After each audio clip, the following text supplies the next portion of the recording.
We live on the oceans, we sail on them, we sleep on them. We've spent the last 2 years getting used to living on the seas, adjusting our sails to deal with what is going on above the surface. We haven't had a lot of time under the water. St Croix is well known for diving, so we decided it was time to start spending some time below the surface.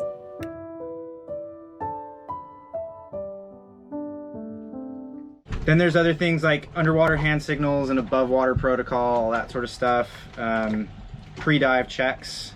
And then the way I look at it is all your in-water training, which is, you know, filling your mask with water, flushing it, taking your reg out of your mouth, blowing bubbles, inflating, deflating, getting negatively buoyant, all that sort of stuff. And then sort of identifying emergencies or identifying problems and what you can do to treat certain things, or if there's a big problem, what you should do about it, right?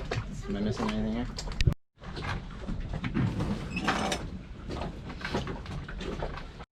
Brandon is a buddy boater, a marine biologist, and an experienced diver. He took the time to review our certifications, walk us through the gear, and refresh our skills in the water. As usual, the kids found a way to make a game of it, and they got as close as boat kids can get to a bubble bath.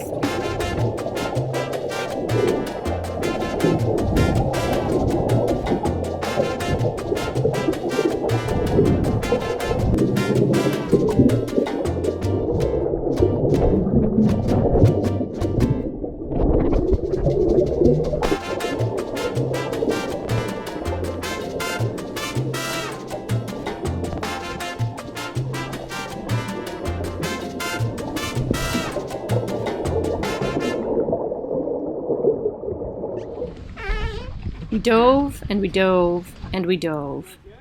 We dove piers, we dove wrecks. We dove shallow, we dove deep.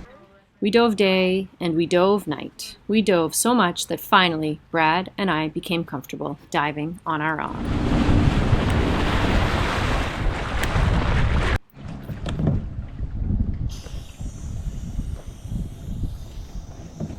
We are at the Pier in Christiansted in the U.S. Virgin Islands on St Croix. And we're just gonna go and do some practice dives under the pier. It's perfect, it's really easy to navigate, it's not deep at all, it's maybe 20 feet max, and there's just tons of coral, tons of life, tons of micro stuff happening really close by. So it's just good practice to get under the water, get comfortable with diving again, and see what we can find.